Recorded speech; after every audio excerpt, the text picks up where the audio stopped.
মাধুরী অগণে বলো হরি হরি।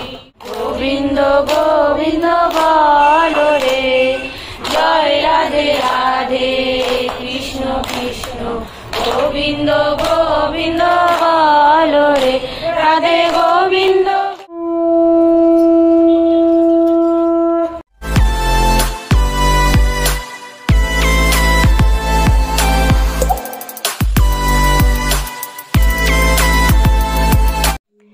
জয়গুরু, সবাইকে শুভ সকাল জানিয়ে আজকে আমার ব্লগটা শুরু করছি। আজ আমাদের বাড়িতে পরম প্রিয় শ্রী শ্রী ঠাকুর অনুকূলচন্দ্রের নাম গান ও মাতৃ সম্মেলন হবে এবং শ্রাবণ মাসের প্রত্যেকটি দিন এই মাতৃ সম্মেলন অনুষ্ঠিত হয়।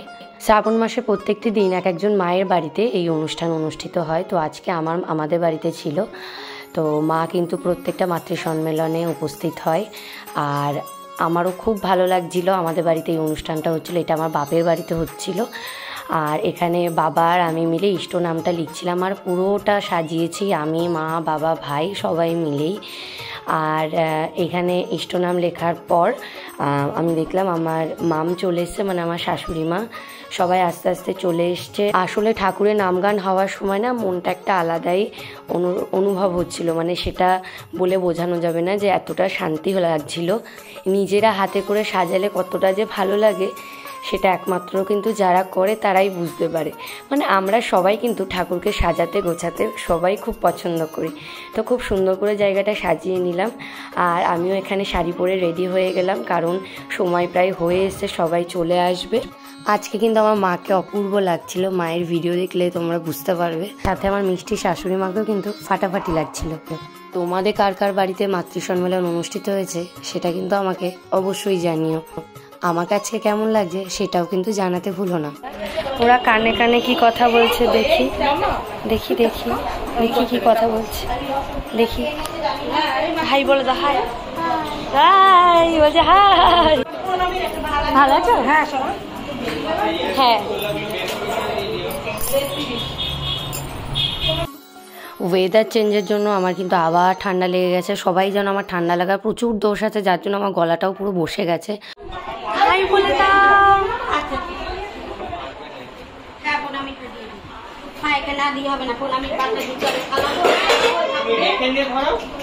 অধিকাংশই কামিনী কাঞ্চন আসক্তি থেকে আসে। ও দুটো থেকে যত দূরে সরে থাকা যায় ততই মঙ্গল। ভগবান শ্রী শ্রী রামকৃষ্ণদেব সবাইকে বিশেষ করে বলেছে, কামিনী কাঞ্চন থেকে তফাৎ তফাৎ, খুব তফাৎ থাক। কামিনী থেকে কাম বাদ দিলেই তুমি মা হয়ে পড়েন, বিষ অমৃত হয়ে গেল। আর মাই কামিনী নয়। তোমায় সাজিয়ে দিলাম পর, আমের পল্লব দিলাম জল ভরা ঘর। আলপনায় আমের পল্লব দিলাম, আমি ঠাকুরের নাম সাধনা করি, আমি ঠাকুরের নাম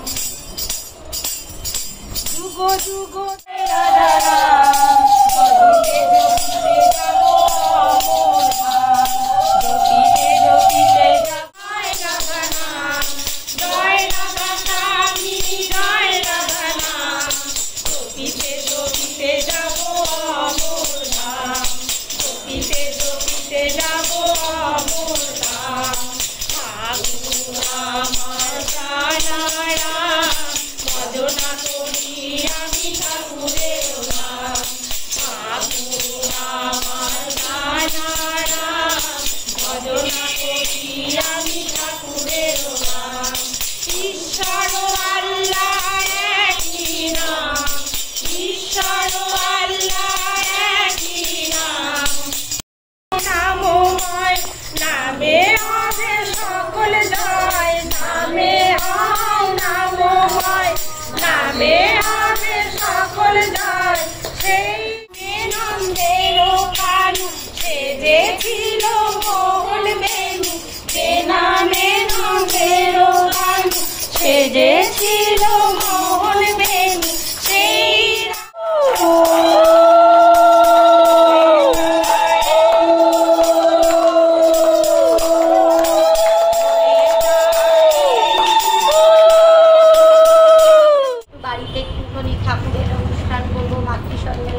কাকিমা আমাকে খুব বলে পর মনা পর, সত্যি আমি পেরে উঠি না এই কারণে আমার বাড়িতে 5টা হচ্ছে ডগি আছে, ওরা আমার জান প্রাণ সব কিছু, যে যাই ভাবুক না কেন ওরা আমার সব।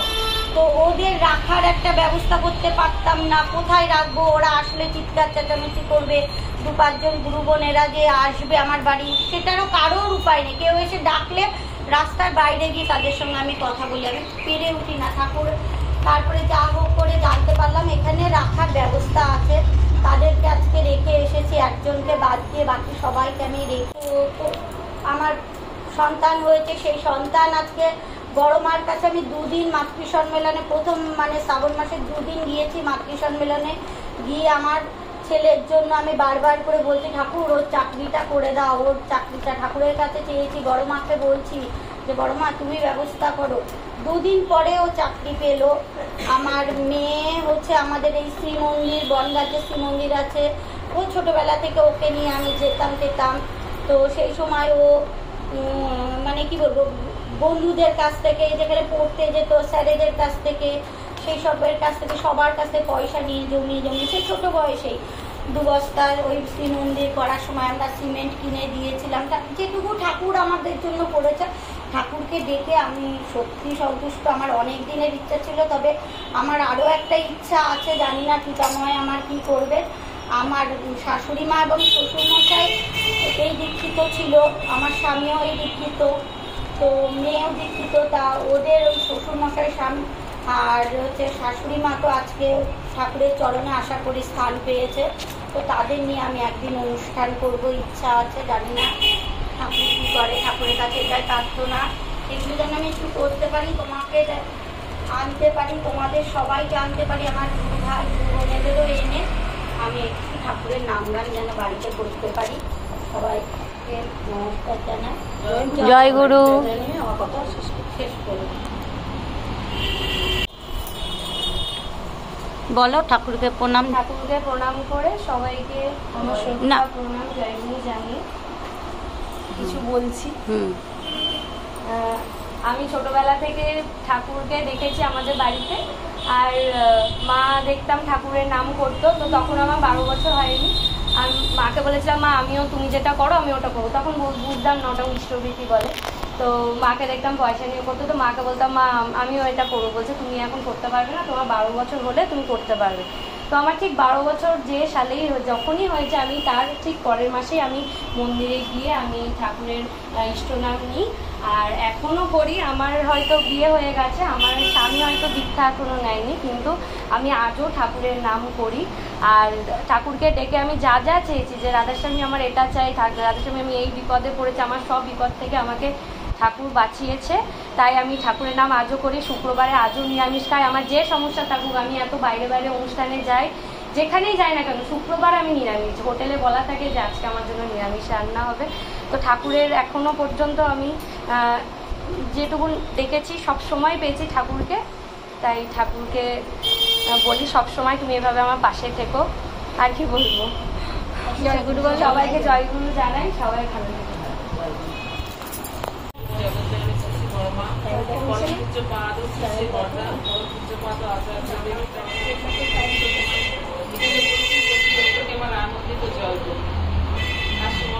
মায়ের বাড়িতে আমরা মাতৃ সম্মেলনে বসেছি, তো মাসিমা বললেন ইষ্টভীতির কথাটা। ইষ্টভীতি 30 দিনের দিন ঠাকুর পাঠানোর কথা বলেছে, 29 দিনে নিই না, 31 দিনে ছুঁই না, একদম 30 দিন গুনে গুনে। যার দরুন কিন্তু শ্রীমন্দির থেকে, বনগাঁ শ্রীমন্দির থেকে এরকম একটা লিস্ট বানিয়ে দিয়েছেন 2040 সাল পর্যন্ত কোন মাসে কোন ডেটে ইষ্টভীতি জমা করতে হবে। এবার অরিন্দাদা চালু করেছেন অনলাইন ইষ্টভীতি। অনলাইন ইষ্টভীতি কি আপনি জমা দেওয়ার সঙ্গে সঙ্গে দেওঘরের অফিসে জমা করে যাবে, যেটা কিন্তু আর কোনো জায়গায় দিলে মানে অনলাইন বাদ দিয়ে যদি আমি অফলাইনে দিই সেটা হবে না। এই হচ্ছে ব্যাপার, এছাড়া আর কোনো কিছু না। আপনি যে বাড়িতে ইষ্টভীতি দেন না কেন, একটা বাড়ি ফেলে রেখে আর এক বাড়ি যান, কি আপনি ঘরে বসে দেন, সেটার কোনো ঘটনাই না। বসেছিলেন তখন অনাদিদা, নিরোদা, হেমদা প্রমুখ শ্রী ঠাকুরকে রানাঘাটের জমির মাপ দেখালেন, কোথায় কি করা যেতে পারে শ্রী ঠাকুর সে সম্বন্ধে কিছু কিছু নির্দেশ দিলেন। শ্রী ঠাকুর তারপর প্রফুল্লর কাছে নিম্নলিখিত চিঠির বয়ান বলে গেলেন। কেতু গোবিন্দ গোবিন্দ বলো রে, জয় রাধে রাধে, কৃষ্ণ কৃষ্ণ গোবিন্দ গোবিন্দ বলো রে, রাধে গোবিন্দ গোবিন্দ গোবিন্দ গোবিন্দ গোবিন্দ।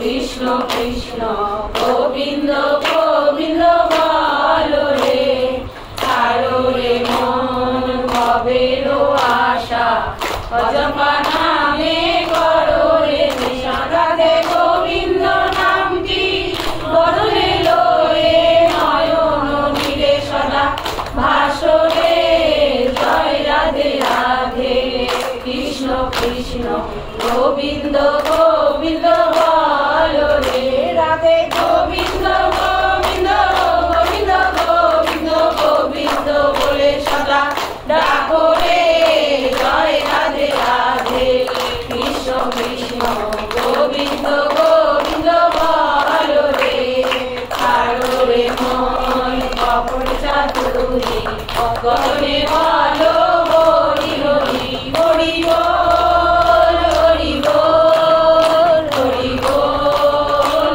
হরি বল, হরি বল, হরি বল, হরি বল, হরি বল, হরি বল, হরি বল, হরি বল, হরি বল, হরি বল, হরি বল, হরি বল, হরি বল, হরি নাম বরণ জীবনী গুণ। জয় চরণী শ্রী শ্রী বর্মা জয়, পরম পূজ্য পাদ শ্রী শ্রী বর্দা জয়, পরম পূজ্য পাদ শ্রী শ্রী বর্দা জয়, পরম পূজ্য পাদ শ্রী শ্রী বর্দা জয়, পরম পূজ্য পাদ আচার্যদেব জয়, পরম পূজ্য পাদ আচার্যদেব জয়, পরম পূজ্য পাদ আচার্যদেব জয়, সঙ্গ জয়, সংগ্রাম জয়, আর্য বিদ্যা মানে মানে মা অহং কৃষ্ণ দেবতা অহং কৃষ্ণ দেবতা বন্দে পুরুষোত্তম।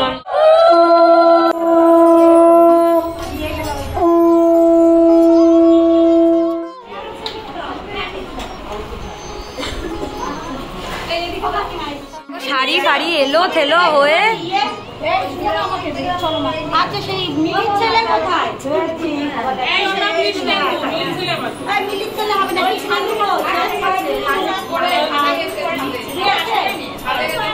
আমার বাড়ি এখন ভরপুর হয়ে গেছে। আমার নাকু সাকুরা ছিল না, দুপুর নিচুকুন ছিল না, পাকুন আমার রানী তো রাজা। আমার মা এই কথাটা কেন বললো জানো? কারণ আমাদের বাড়ি 5 জন এই যে সদস্য, এদের সবাইকে না একটা বাড়িতে রেখে আসা হয়েছিল। কারণ এত মানুষ আসবে, আর ওরা না এগুলো সবাইকে দেখলে, লোকজন দেখলে চিৎকার করে, আর অনুষ্ঠানের সময় যদি চিৎকার করে তখন কেমন হয়। আর ওদেরকে সবাইকে আস্তে আস্তে নিয়ে আসছে আমার ভাই। আর আজকের ভিডিওটা এই পর্যন্ত। তোমাদের কেমন লাগলো আমাকে কিন্তু জানিও। সবাই ভালো থেকো, সুস্থ থেকো, ওয়েদার চেঞ্জ হচ্ছে তো একদম সাবধানে থেকো সবাই। টাটা, আজকের মতো এই পর্যন্তই।